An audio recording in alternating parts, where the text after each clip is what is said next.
welcome back, everyone, to another episode of Figuring Out Epilepsy, where we talk about all things epilepsy plus more.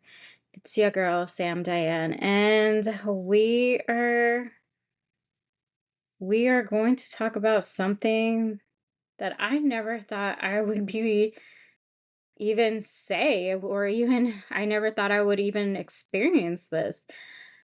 First off, disclaimer: I'm not here to I'm not here to talk bad about religion. I'm not here to talk bad about people who are religious or certain beliefs or none of that. I consider myself a religious person. I won't get into what I believe, but I do consider myself a religious person. And I was finding a hard time when would be the appropriate time to record this episode, just because it's such a sensitive topic and I don't want to offend anyone, and I also don't want anyone to look at my family in a bad light, because especially my mom. My mom has been there for me through thick and thin, and she has done a lot for me and continues to do a lot for me. So I really don't want anyone thinking bad about my mom or anyone in my family. And if you do, say it to my face so we could get it resolved.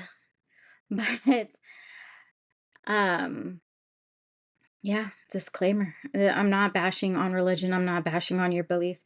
I'm not bashing on anything. This is just something that has happened to me, and this is something that continues to be a misconception when it comes to epilepsy and seizures.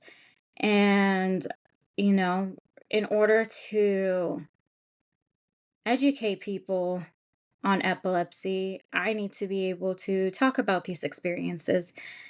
And although this is difficult for me, we, uh, like I said last week, where I'm gonna try to be more vulnerable with you guys. I'm trying to be more real with you guys, so we can make an awesome podcast about epilepsy and bring awareness to epilepsy. That's the whole goal, right? In this podcast and my social media. So, just a quick background on the way I grew up. I grew up Catholic. I was raised Catholic. I did, what is it called? The communion. I was baptized as a little Catholic baby. I did my communion. If you're Catholic, Um, I still remember the Our Father prayer that we had to learn for our first communion. I am not Catholic anymore. I won't say exactly what religion or my beliefs, because it's not about that. It's just about bringing awareness to the stigma of demon possession. And so I grew up Catholic. My my family was so Catholic that my dad was going to be a priest up until he met my mom, and then he changed his mind. My grandma didn't like that very much, but he changed his mind and married my mom instead. Um, my grandma, super Catholic. My granny goose, super Catholic. She would be at the church all the time. She would volunteer. My dad was an altar boy. I think that's what they're called. Um, so my family was super involved in the Catholic Church. They even my grandma would even host these like prayer group things every once in a while, where each one of us would hold the rosary and say either Our Father or a Hail Mary prayer, and we'll just take turns. And for those that aren't Catholic, it's the rosary, which is the cross, and there's a bead.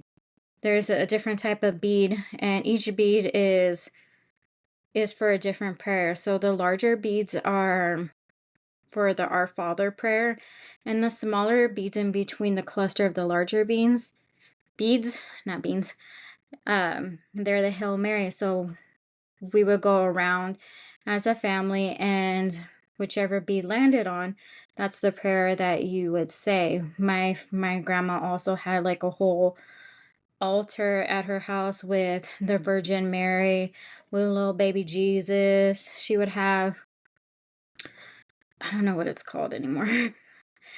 I think nativity set, where it's like when Jesus was born with the kings and the animals and stuff in the little barn. She would have that out every Christmas. I even remember dressing up like the Virgin Mary, and we each one of, like, me and my cousins would dress up as one of the Bible characters, and I was the Virgin Mary, and we kind of played off or acted out what happened during Jesus's birth and stuff. Not exactly act out, but you know what I mean. We were dressed up and we were like kind of, oh, it's like Christmas type of thing. Um, like I wasn't on the floor giving birth or anything like that. I was just dressed up as the Virgin Mary. I'm pretty sure I can find a picture. Maybe I'll post a picture, but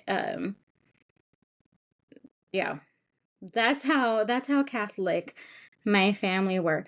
Now, when my parents um were separated, they separated when I was 11 years old, got officially divorced when I was 13. But at 11 years old, for whatever reason, to each their own. I am not here to judge my mom or, whatever. But she didn't want to go to the Catholic Church anymore. She kind of, once my parents started getting divorced, I never asked her, and I'm not going to. It's really none of my business. That's her relationship with God, not mine. And she stopped going to the Catholic Church. She met some people that were Christians and invited her to a Christian church. And while my parents were separating, I was freshly diagnosed with epilepsy, had my first seizure around that time, and um, we didn't know what epilepsy was when I was first diagnosed with it, and we were trying to navigate it. We were trying to figure out what it was, how it's going to affect our lives, and how is it going to affect me, and everything like that. So we we were still trying to navigate it, trying to figure things out, looking for hope, looking for answers, and just always finding those dead ends. It's I mean, that's honestly the journey of having epilepsy and being diagnosed with epilepsy, is trying to grab onto the little hope you can and holding on to it so tight. And because my family was religious and very involved in the Catholic Church, my mom started going to a Christian church, and I'm not sure what it was. I'm not sure which, what is it called, denomination it was. I just know it was a Christian church. Um, and she she attended. She told them what was going on with our family, and they they came to our house one day. They came to our house to have, a prayer. I thought, I seriously thought it was going to be like how it was at my grandma's, where, I didn't know much about Christian church and how it worked. All I ever knew was Catholicism. So for me, I thought it was just going to be something like that. I didn't know if they used the rosary. So I was just I was just expecting it to be something like how it was with my family. It was not like that at all. It was absolutely completely different. And I still have a hard time believing that I went through this. Like, you hear about this in movies. You see these in movies, and you hear about things like this from other people, but to actually experience it for yourself, I would have never in a million years thought I would ever say that I experienced an exorcism. Yes, you heard me correct. I experienced an exorcism at 11 years old because there is that belief that people with epilepsy are possessed by demons. People believe that, if you do an exorcism, you're going to get cured from epilepsy, from your seizures, and it's still relevant. It's oh my gosh, it's still a hot topic to this day. It's still a stigma, it's still a misconception, whatever you want to call it. It is still a belief to this day. That I've gotten people where they'll ask me begging for answers about their family, their loved ones, and them asking me like, do you think it's demonic possession? Do you think, like, what do I do? There's no answers, nothing's helping. The medication isn't helping, the treatment isn't helping. Like, what do I do? Like, there's no way to turn, and I get it. I completely understand.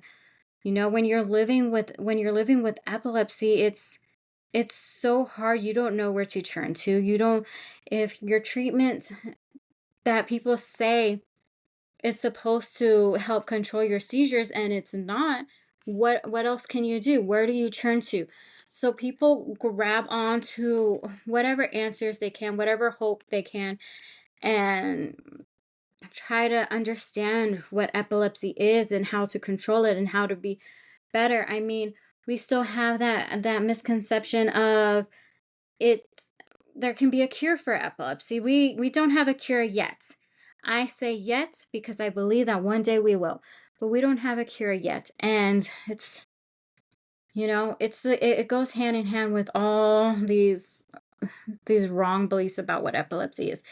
We Most people don't really understand epilepsy and seizures, and there needs to be a lot of education on what it is. But epilepsy is a neurological disorder.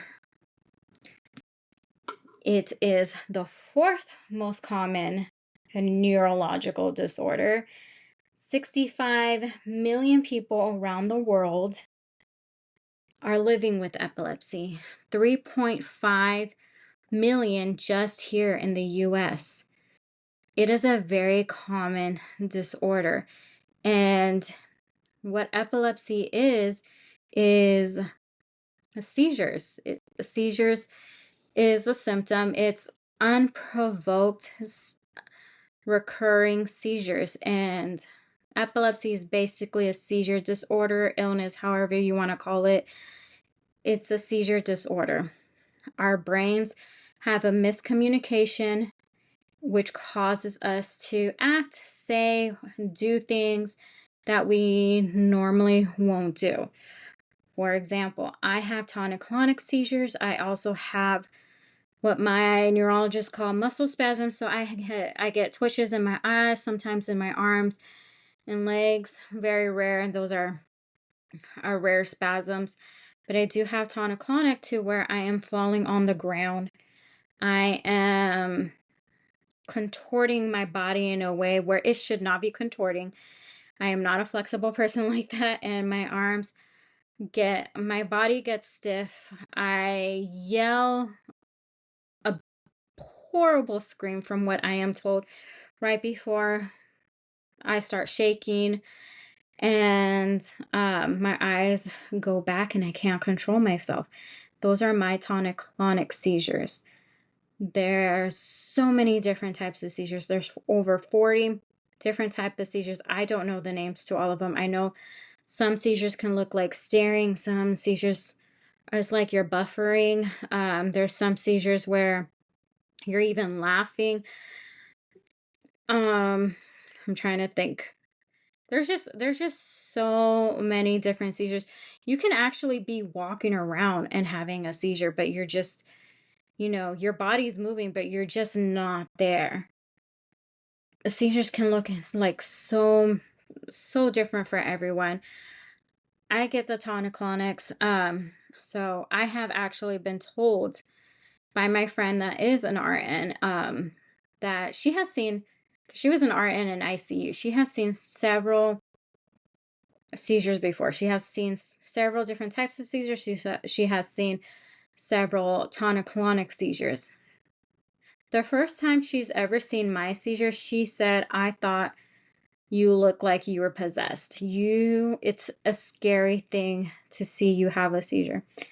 And I've heard this from other people, that my seizures are terrifying, and I believe that for everyone in the epilepsy community, that seizures are a terrible thing to experience, to witness, and it's I under what I'm trying to say is I understand why people think that we are possessed, like just the mere actions, the our bodies being controlled by something else, and that something else is our brain. Our body's being controlled by our brain, but if we're not giving the signal to do those movements, to make those noises, to make those screams, to make those laughs, to do whatever, we're not doing that signal. Our brain takes over, and it's it's like we're possessed. I understand where this belief comes from. I get it. There's also an account in the Bible, I believe is in Matthew, where Jesus cured a little boy from seizures. And the way he did it was by expelling a demon. Like I said, I'm not here to bash religion, the Bible, or anything like that. I am a believer of my beliefs, and I am a believer of the Bible, and I understand why religious people would think that, and why that thought is still out there, that people with epilepsy are just possessed by a demon. I understand, I get it. It doesn't hurt my feelings that you would think that to be quite honest, when I hear it, I think you're crazy. I think you're the crazy one.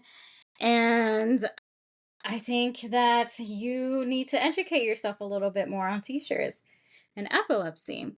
Not to be rude, but that belief is still out there. I've heard there's doctors in Africa who can cure your epilepsy by expelling demons and things like that. I've heard that same thing from people in different countries, in India and China and here in the US. So this belief is not just to one place, it is worldwide. This misconception is worldwide. And my exorcism, they it was a group of people. I didn't know anyone. The only person I knew there was my mom. I'm not sure where my brothers were. They were probably upstairs hiding. But because these churchgoers came to our house they said pray for me, and I had to be there. Otherwise I would have been upstairs with my brothers hiding. I probably would have made an excuse and gone to one of my friend's house. But I was, I was there, and I was the only kid there. It was nothing but adults and just little me. And you know, they introduce themselves, we greet each other, we say hi, and the pastor, he asked everyone to line up in a row. Just a straight little line right across my living room. And I was trying to be in the back. I was not trying to be anywhere near the middle or the front. I was trying to be like the last person. We were and we were lined up shoulder to shoulder. So we were lined up in a straight line, shoulder to shoulder. And it was the pastor and his little helper. You don't know what that dude is called, so we're just gonna call him the little helper. It was the pastor and the little helper. And the pastor would go in front of a person, put his hand on the person's head, and start praying. I don't I didn't know what he was saying to other people. I just know what he said when it came down to me. And next thing I knew, that person he was praying for was on the ground.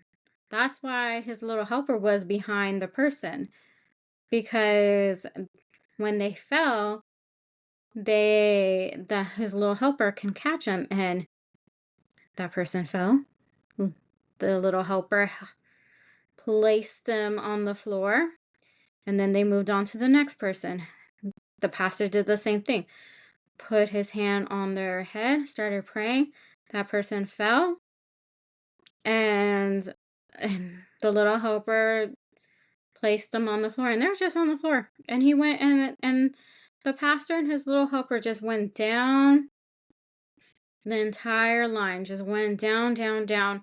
And I was like, in my head, I was like, what in the world is going on? Why are these people on the ground?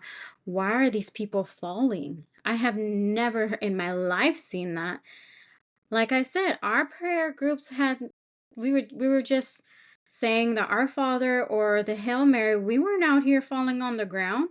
We weren't out here praying, putting our hands on this person's head and praying, and they would fall. Like, we were all in our seats, all comfortable in my grandma's house. It wasn't like that whatsoever. So it was so scary for me. At 11 years old, can you just imagine? Just put yourself in my shoes. Just imagine at 11 years old seeing that. Terrifying, absolutely terrifying. And then the pastor and his little helper, the little helper stands behind me. The pastor stands in front of me. And he starts praying. He starts he starts praying and starts saying something to the extent of, release her, cure her from her seizures, expel you demon, just going on and on. To my understanding, he was expelling a demon out of me to cure my seizures. And he was just kept praying and kept repeating and kept praying and kept repeating.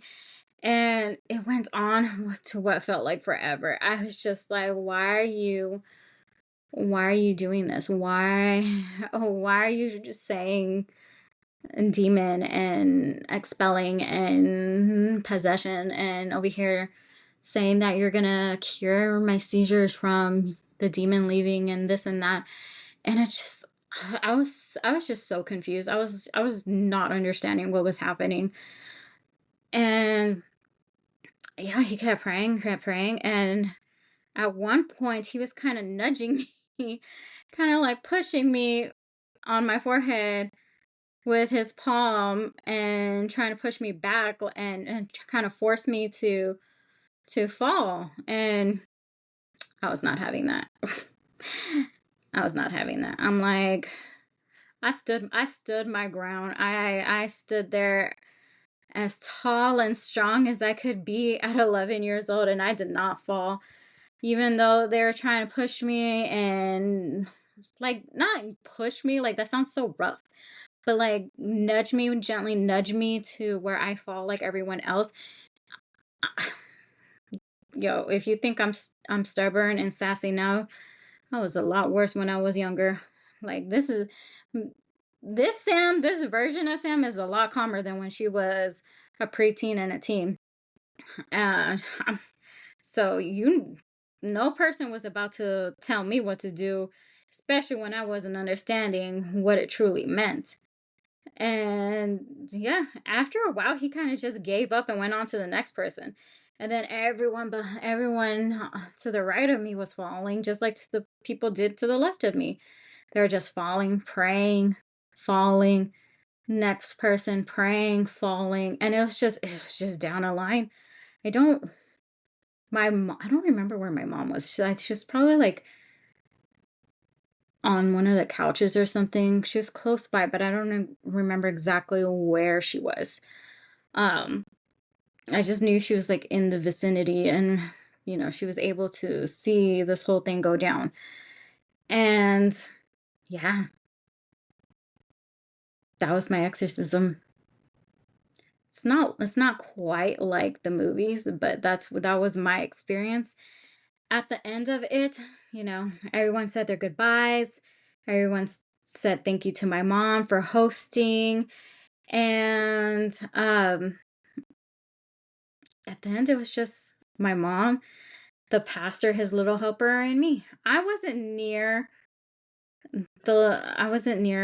the adults, the pastor and my mom and his little helper, when this conversation was going down. I could hear them, but I wasn't near them. I didn't want to be near that person because he kind of freaked me out. And I could hear the pastor telling my mom, yeah, it didn't work for your daughter because she has no faith in Jesus. Oh my goodness. That made me so mad. I was furious after that one. Like, how you gonna tell me that I have no faith in Jesus?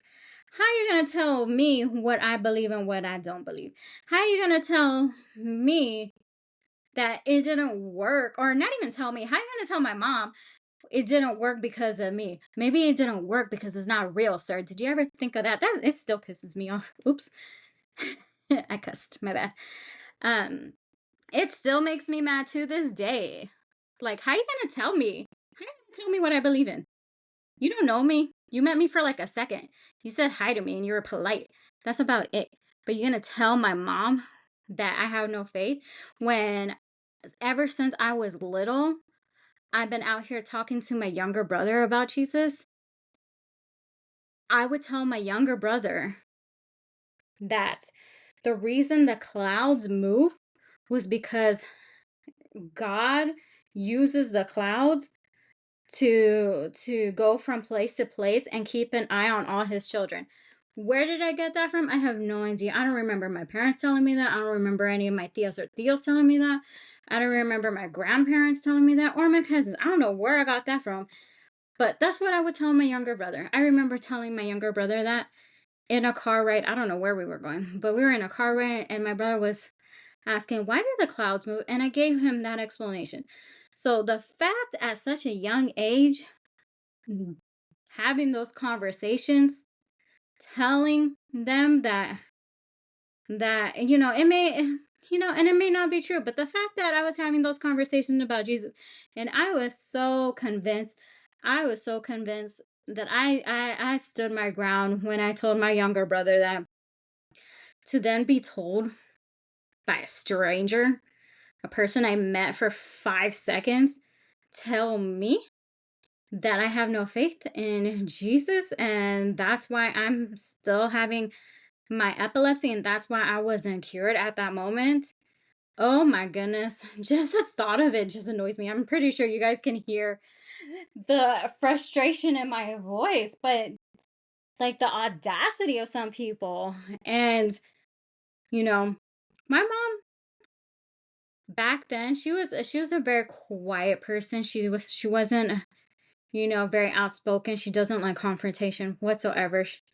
She has found her voice throughout the years, and she has been able to stand up for herself and for other people.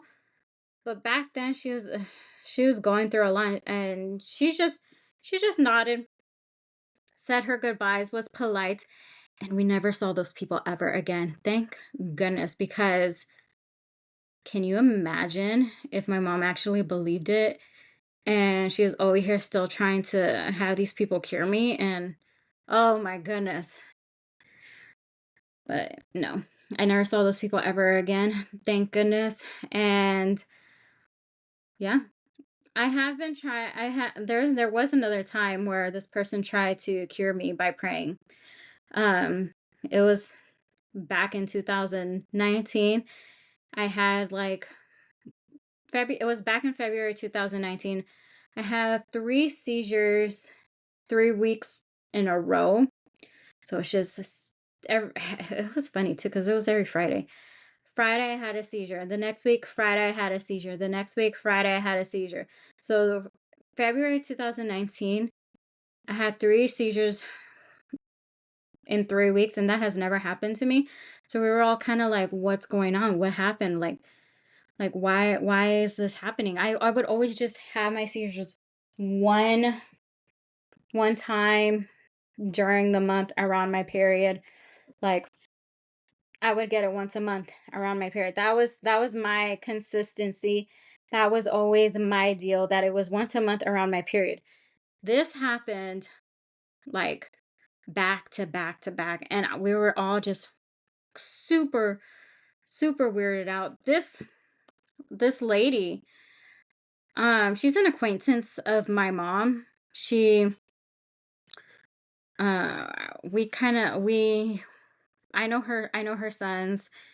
Um, and she came to my house. She came to my house looking for my mom. My mom wasn't there. She was at work. And I told her, like, my mom's not here. She's working. And then she tells me, I heard that you've been having a lot of seizures lately. And I can cure you from your seizures. And immediately I was like, oh no, another one. I was like, another one. And she was like, all I have to do is pray for you. And I said, at what is that, 29? At 29 years old, I was like, no, thank you. No, thank you. That's all I said. I said it in Spanish, no gracias. And she's like, don't you want to be cured from seizures?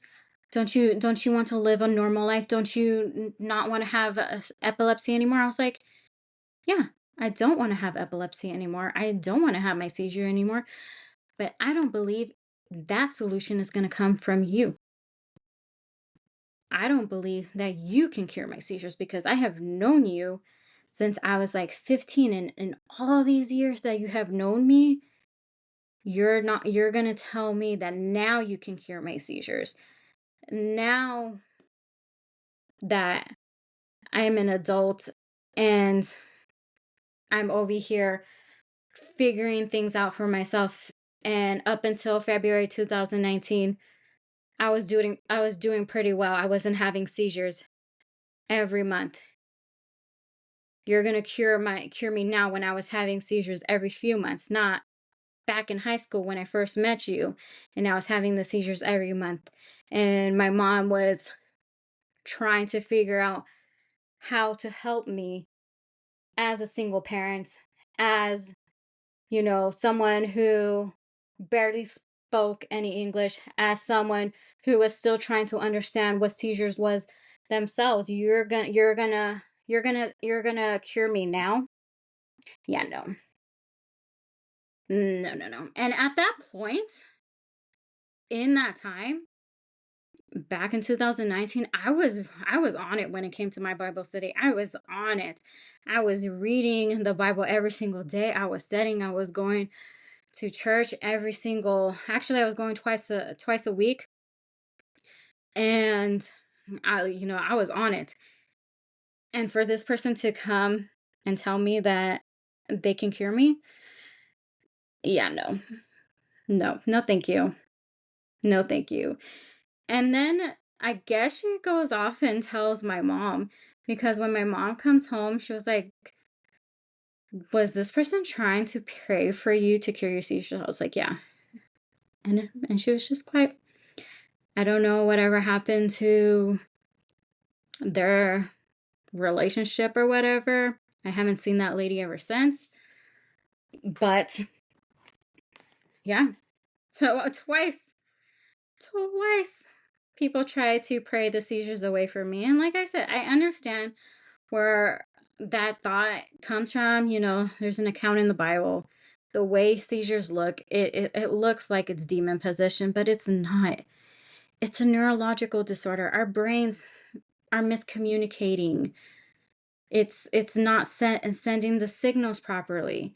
And it's causing us to act ways and do things that we normally wouldn't do. The way I like to describe a seizure is, My brain was having a party and it got a little out of control. That's what it is. That's how I describe my seizures. You know, I absolutely use prayer to give me strength whenever I'm having a hard time.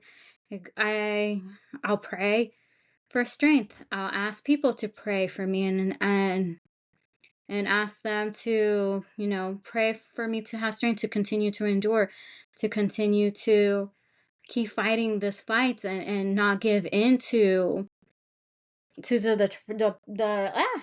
I got tongue tied for a second, to the depression, to the anxiety, to not give into all those dark thoughts, to not give into the negativity that comes with living with epilepsy. I absolutely use prayer for that.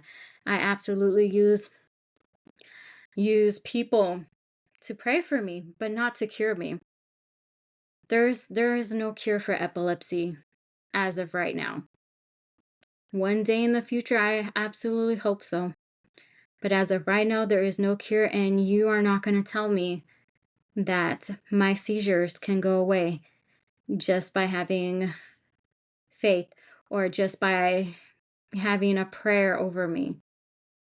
I'm sorry, but I've had faith all my life. I have prayed all my life, and I am in constant communication with God. You're not going to tell me otherwise.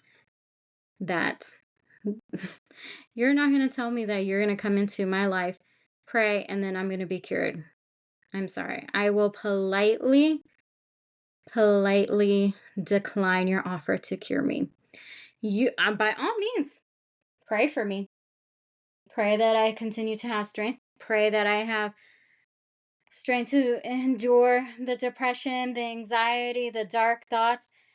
Pray, pray that I have the wisdom and the sense to find the correct answers to help the epilepsy community in the right direction. Absolutely pray for me for those things, but you're not going